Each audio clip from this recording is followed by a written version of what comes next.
ازيكم يا حبايبي؟ عاملين ايه؟ يا رب تكونوا بخير. اهلا بيكم في قناة مطبخ وافكار سونا. شايفين المنظر؟ حاجة كده تفتح النفس. في فيديو النهاردة هنعمل مع بعض بط العزومات. بالأمانة البط لو عملتوه بالطريقة دي مش هتبطلوا تعملوه من كتر الطعامة والحلاوة، وكل اللي هياكل منه هيسألكم انتوا عاملينه ازاي. احلى بط هنعمله النهاردة محشي بالفريك، وكمان هتاخدي منها احلى شوربة باحلى طعم. والبطة كده دايبة ومستوية، والفريك من جوه مستوي ومفلفل مش معجن. بالأمانة كده خطيرة. شايفين المنظر؟ فيلا بينا نشوف هنعمل البط التحفة ده مع بعض ازاي، واحدة واحدة. الأول هنعمل محلول النجع للبطاية. بعد ما غسلناها كويس هنجيب المية وحط فيها كده حوالي معلقتين من الملح، من 3 ل4 معالق من الدقيق، ليمونتين كده هنعصرهم ونحطهم بقشرهم، وهننزل فيهم بالبطاية ونخليها كده ساعة ساعتين على حسب ما انتوا حابين. بعد كده هنغسلها كويس خالص، وهنصفيها من المية. يعني ممكن تحطيها في مصفى كده وتصفيها، او يا اما بمناديل فاين كده وتبدأ تنشفيها من المية. هنشفها كويس من المية عشان نعملها بقى تتبيلة تخلي الطعم كده روعة. بعد ما نشفناها من المية بالشكل ده هنبتدي نجيب بصلاية مبشورة تكون كبيرة، هنزل عليها بعصير نص ليمونة. التتبيلة دي في البطة بتفرق جدا في الطعم، فياريت تعملوها. والأي طيور كمان كده هتحب تحشوها. هنزل عليها بعد كده بنص معلقة صغيرة من الملح وفلفل أسود، أنا مش هضيف أي توابل تاني. أقلبهم كده مع بعض، وهنبتدي بقى نتبل بيهم البطاية من جوه ومن بره ومن كل ناحية. الخطوة دي ممكن تعملوها من قبلها بليلة، يعني لو انت عندك عزومة أو مناسبة ممكن تعمل الخطوات دي كلها من قبلها بليلة. تمام. هبتدي بقى أتبل البطاية كلها كده من جوه ومن بره وكل أماكن البطاية. لو حابة تسيبيها ليلة كاملة في التلاجة بالتتبيلة دي تمام، حابة تعمليها على طول برضو تمام، اللي يريحكم. ممكن كمان تجهزيها بالشكل ده لو انت مش هتحشيها دلوقتي وتحطيها في الفريزر تخزنيها بنفس الطريقة. هبدأ كده أخرمها بعصاية شيش طاووق عشان البطة تتشبع من التتبيلة اللي احنا حطيناها. سكينة رفيعة، عصاية شيش طاووق، شوكة، بأي حاجة. ابدأ كده اديها نغزات كده عشان تتشرب التتبيلة كويس. بعد كده بقى هركنها على جنب لغاية ما نحضر الحشوة بتاعتنا. معايا هنا نص كيلو من الفريك، وده كمية كبيرة، يعني أنا مش هحشي بيه البطاية كله. هي لو البطاية أنا معايا 3 كيلو ونص، هتاخد كده حوالي كوباية ونص من الفريك على حسب حجم البطاية. بس أنا بحب أعمل كتير لأنه بيبقى حلو طبعا مع البط، وبيتقدم تحتها وبيبقى طعمه روعة. بصلاية كبيرة مقطعة مكعبات، فلفل حار على بارد، أخضر على أحمر، المتوفر عندك. وكمان الكبدة والجونس بتوع البطاية مقطعينهم كده مكعبات صغيرين، وحوالي كده من 3 ل4 فصوص من الثوم. بعد كده طاسة على النار احط فيها معلقة كبيرة من السمنة، عليها حوالي كده معلقتين كبار من الزيت، انا بحب احط زيت على سمنة. وهنزل بالجوانص الاول لان طبعا الجوانص بتطول في التسوية، فهنزل بيها الاول كده حوالي 5 دقايق على النار، هنقلبها لغاية ما تبتدي تدخل في السوا. وهكمل بعد كده هنزل بالبصل تقليبة كده برضو لغاية البصل ما يدبل معايا، وبعدين هنزل عليهم بالثوم. لو انتوا حابين تعملوا الفريك من غير كبد وجوانص برضو تمام براحتكم، بس طبعا بتفرق في الطعم لو موجودين. بعد ريحة التوم ما تطلع هنزل عليها بالكبد تقليبة كده بس، يعني تشويحة. وبعد كده هننزل عليها بالفلفل الألوان المتوفر عندكم، أحمر، أخضر، أصفر، أخضر بس، حار على بارد، المتوفر عندكم حطوه. هقلب كده تقليبة، وبعدين هنزل عليها برشة من الفلفل الأسود، نص معلقة صغيرة من ال7 بهارات، معلقة صغيرة ونص من الملح لأن أنا عاملة نص كيلو من الفريك. لو انتوا عاملين أقل من كده هتقللوا الكمية. برضو تشويحة كده على النار، وبعد كده هنزل بكل كمية الفريك. أنا نزلت الأول بحبة من الفريك وقلبتهم فهي اتقطعت في المونتاج، لكن بعد كده هننزل بكل الكمية وهنقلبها كده من حوالي من 3 ل5 دقايق، بحيث الفريك كله يتشبع من التتبيلة والخلطة اللي احنا عاملينها. بعدين هنزل عليهم بالمية المغلية، يا دوبك كده هغطي الفريك، يعني ما تحطوش مية كتير لان ده يعتبر نص التسوية، احنا لسه هنكمل التسوية مع البط. وبعد ما يتشرب على نار هادية كده يتشرب المية، خلاص كده الفريك بيجي جاهز معايا للحشو. والوصفة دي ممكن تعملوها لأي طيور بنفس الطريقة، بالأمانة طعمها خطير. هنبدأ كده نحضر الحلة اللي هنسلق فيها البطة، نحط مية معاها طماطماية، بصلاية، فصين من التوم، وهغطيها كده وهسيبها لما تغلي.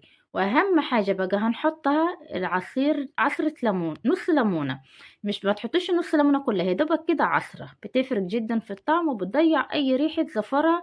ده لو في ريحة اصلا بعد اللي احنا عملناه يعني.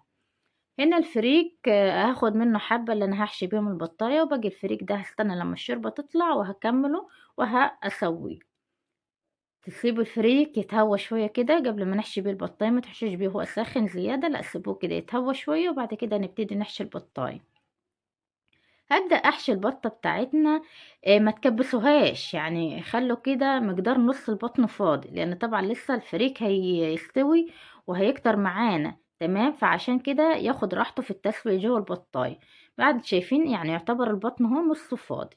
هبتدي بقى اقفل البطة بتاعتي، يا اما اللي هو بخلة السنان كده، وابدأ اشبكيه كأنك هتخيطيه، او بالابرة والخيط، والاسهل عليك اعمليه. يعني هو الصراحة السهل الابرة والخيط، بس انا كان متوفر عندي عصيان خلة السنان دي فبدأت اشبك بيها. هشبك بيها كده البطن بالشكل ده كأني بخيطه بالظبط، كأنك بتعمل عملية جراحية. شايفين جفناه بالشكل ده كده، مفيش الفريك مش هيحاول يطلع اصلا، مش هتلاقوا فريك في الشرب. ومن ناحية الزور نفس الحكاية، كان في مجال ان انا برضه احط فريك، فحطيت كده حبة من الفريك وبرضه قفلتهم بالشكل ده. زي ما قلت لكم السهل عليكم اعملوه، الخيط والابرة اسهل، خيطوها. العصيان اللي لو متوفر عندك بتاع خلة السنان دي شبكوا بيه كده وقفلوا بيه البطاية بتاعتكم. كده البطة بقت جاهزة معايا على السلق. لو انتوا حابين تسلقوها او لو حابين تحطوها في الكيس الحراري برضو هتنفع، او تحطوها في الصينية وتحطوا معاها حبة مية كده وتدخلوها الفرن وتغطوها لغاية ما تستوي برضو هتنفع، بس انا حبيت اسلقها عشان ناخد منها احلى شوربة. هبدأ كده بعد المية ما غلت هنزل بالبطاية بتاعتي على وش البطاية كده، وهسيبها يعني كده لغاية ما تبتدي تغلي والرغوة تطلع، وغيبوا بقى قلبوها شوية على البطن وشوية على الظهر. اول ما تبتدي كده تغلي والرغوه تطلع هنبتدي نشيلها. شايفين البطايه بتاعتنا لما احنا منضفينها كويس ومهتمين بيها الاول ما طلعتش اي رغوه، بالامان كانت الشوربه بتاعتها صافيه وتحفه. بعد كده ما شلنا الرغوه هنحط كده ورقتين من اللورة وحبتين من الحبهان، وهتغطيها بقى على نار هاديه وسيبوها لغايه ما تستوي. وبرضه وقت التسوية على حسب وزن البطاية، يعني في بط بياخد ساعة أو ساعة إلا ربع، في من ساعة وربع ساعة ونص. المهم تعرفوها استوت ازاي. هتلاقوا الدبوس كده اللحم بدأ يفصل وكمان الجناح، وهجيبي برضه عصاية شيش تاووج وتنكتيها فيها كده. لو طلع بعد ما تطلعيها لو طلع لون أحمر كده يبقى هي لسه نية، لكن لو نكتيها وطلعتيها مفيش أي لون طلع كده يبقى البطة بتاعتك استوت. دي اضمن طريقة تعرفي بيها ان كانت البطة استوت ولا لا، عشان الفريك من جوه تضمن ان هو يطلع معاكي مستوي. كده استوت، هنشيل بقى البطاية من الشوربة بتاعتنا. شايفين الشوربة؟ اوعي ترموها، لو انتوا مش محتاجينها استنوا عليها لما تبرد وكيسوها وحطوها في الفريزر وطلعوها وقت اللزوم. بالامانة خطير ومفيش حباية فريك منها وجعت. هنا باقي الفريك اللي احنا عملناه انا هزوده بالشوربة وهسيبه كده على نار هادية لغاية ما يستوي. وادي البطة بتاعتنا طلعت معانا، هبتدي بقى نعمل لها الكفر من بره. انا هنا كان عندي معلقتين كاتشب، ما عندكيش كاتشب ممكن صلصة او ممكن بابريكا. تمام، حطينا معلقتين من الكاتشب عليهم معلقة من السمنة او الزبدة، رشة كده من الزعتر بس هنهرقهم عشان نطلع الريحة بتاعتهم، وكمان حبة من الملح. اقلب كل الكلام ده كده مع بعض وهبتدي بقى ادهن به البطة بتاعتي، نعمل لها كده زي سكفر من بره. ابتدي الاول اشيل اللي انا كنت مقفله به البطايه بالشكل ده، وبعد كده هندهن البطايه كلها من فوق ومن تحت ومن على الجناب وكل كده البطه هندهنها بالشكل ده. وهنجيب الصينيه بتاعتنا وهنحط الاول البطايه كده على بطنها، ونسيب الظهر ندخلها الشوايه تتحمر على ظهرها، وبعد كده هتقلبيها على بطنها. يعني حمريها على الظهر الاول وبعد كده ما تتحمر هتقلبيها على بطنها. انا هنا حبيت اعمل يعني كده منظر في البطايه، فهبتدي بالسكينه واعمل شويه تشريحات. حابين تعملوا الخطوه دي تمام، مش حابينها برضو تمام، بس دي يعني بتفرق في المنظر مش اكتر يعني. تشريحات كده بالسكينة بالشكل اللي انتوا شايفينه ده وبس كده. بعد ما دهنا البطة كده زي ما قلنا هنحطها على الظهرية تتحمر. في الوقت ده كان الفريك استوى. هبتدي كده اطلع بالفريك بتاعي وهنحطه كده في الصينية. بالامان الفريك ده بيتنسف. عملت نص، عملت كيلو، بيخلص في وقته مش بيقعد من حلاوة الطعم بتاعه. شايفين الفريك عامل ازاي؟ بفلفل ومستوي. بالامانة كده طعمه روعة. لو عملتوه مرة مش هتبطلوا تعملوه. وادي البطة بتاعتنا بقى العملاق بتاعنا اتحمرت وبقيت تحفة. شايفين كأنك شوياها في الفرن مش مسلوقة تماما. يعني انت هنا حشيتيها وسلقتيها وخدت منها شوربة، وكمان يعتبر شوتيها. بالأمانة ريحتها تحفة، كانت جايبة آخر الشارع. هناخد كده من السمنة اللي نازلة في الصينية وندهن وش البطاية عشان يلمع معانا ومنظر كده جمالي. لو عندك عزومة بقى بورق السلوفان كده وتغطي رجليها حبة خضرة من على الوش وتقدميها بقى هتزين سفرتك. اي حد هياكل من البطة دي بالامانة كده هيسألك انت عاملاها ازاي من كتر الطعام والحلاوة. شايفين المنظر؟ بالامانة كده خطيرة. حاجة هتشرفك في عزومات رمضان. خزن الفيديو ده عندك. حاجة كده هتبهر اللي هياكل منها. وادي كمان الفريك بتاعنا من جوه مستوي. بالامانة كده طعمه خطير. ما تخافوش مش هيبقى ني، لا طالع مستوي وتحفة. انا هفتح معاكم اهو. شايفين قلب البطاية عامل ازاي؟ بالامانة كده خطيرة بمعنى كلمة خطيرة. لو جربتوها مرة ومش هتبطلوا تعملوها من كتر الطعامة والحلاوة. وانا عملت معاكم قبل كده البط المحشي بالرز.